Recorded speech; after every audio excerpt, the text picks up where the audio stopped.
RSS के भारतीय राष्ट्रीय कार्यकारिणी सदस्य इंद्रेश कुमार जी से शो न्यूज इंडिया के प्रतिनिधि संतोष अग्रहरी की खास बातचीत। ये रामनगर है, आपको कैसा महसूस हो रहा है?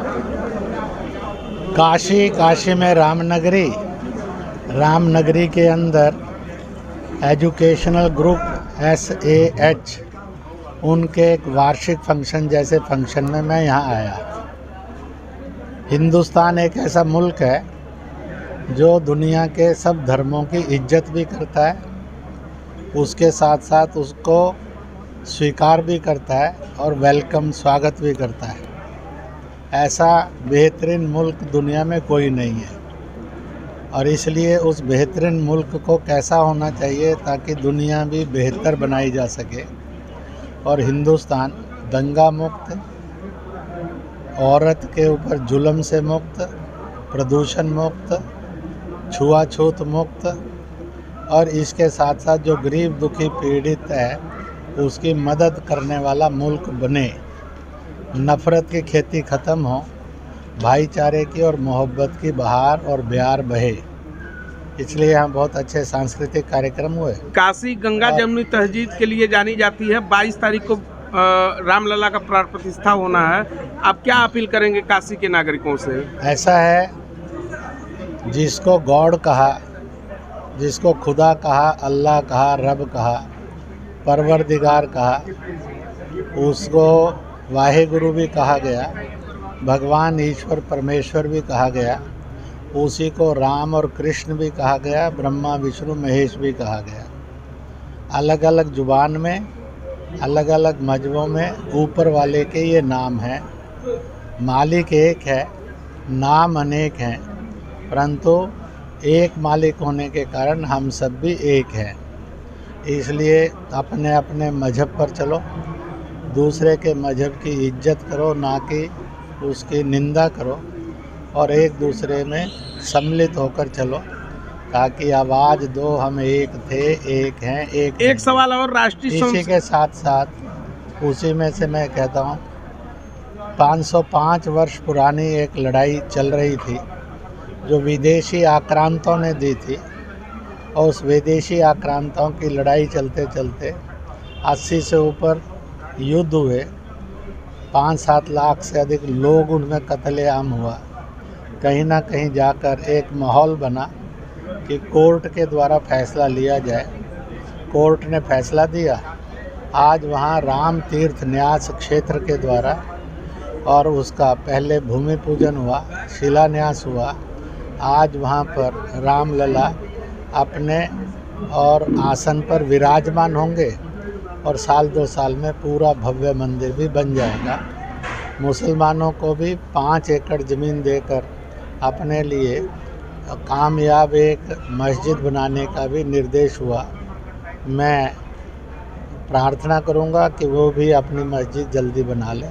इसी के साथ साथ इस समय में कहा गया है भाईचारे के लिए राम पुरुषोत्तमों में, इंसानों में सर्वोत्तम इंसान रहे, उनका राज गुड गवर्नेंस का राज रहा, सबसे बेहतरीन राज अब तक दुनिया में कहलाया है। और इसलिए अपील की गई है सब अपने अपने पूजा स्थलों को उस दिन चिराग से रोशन करें, मोमबत्ती से रोशन करें या लड़ियाँ लगाकर उसको रोशन करें और मुल्क के अंदर एक बेहतर मुल्क की, अमन की और हिफाजत हो, सब मिलकर रहें, इसके लिए दुआ करें और जो जो कर सकते हैं वह श्री राम जय राम की माला जपे। ये भी अपील हुई है कि कम से कम एक मन का ही कर लें, एक ही बार बोल लें जय श्री राम जय राम, क्योंकि इस देश के अंदर जितना भी मूर्तिकार है उसमें 70% से अधिक अन्य धर्मों के लोग हैं, सबसे ज़्यादा मुस्लिम हैं। उनकी आइडेंटिटी को ना खतरा आया है। बहुत लोग हैं जो मस्जिद भी जाते हैं, गुरुद्वारे भी जाते हैं, चर्च भी जाते हैं, स्थानक भी जाते हैं, मंदिर भी जाते हैं, आश्रम भी जाते हैं, ब्रह्म कुमारी राधा स्वामी भी जाते हैं, पर उनकी आइडेंटिटी को कोई खतरा नहीं होता। इसलिए हिंदुस्तान ही मुल्क है जो सबके धर्म की सुरक्षा की गारंटी देता है और सब धर्मों के सम्मान की बयार बहाता है।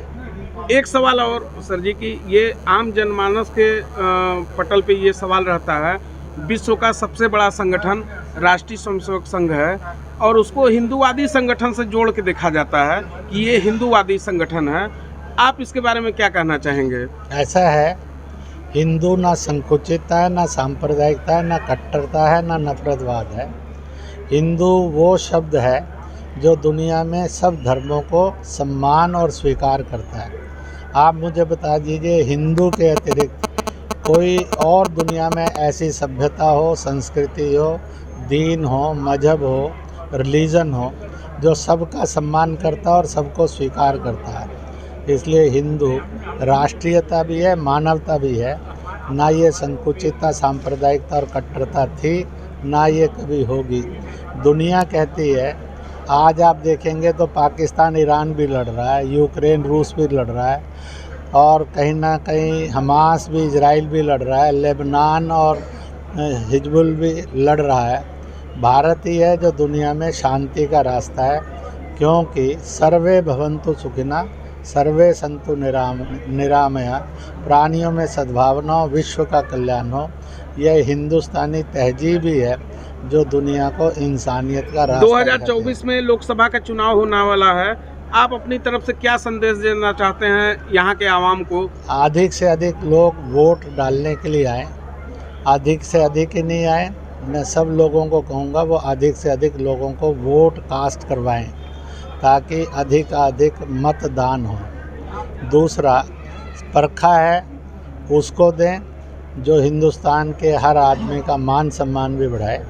हमने हुकूमतें देखी हैं जो कहती थी कि हम 100 रुपया भेजते हैं, 85 भ्रष्टाचार में चला जाता है, 15 जनता पर लगता है।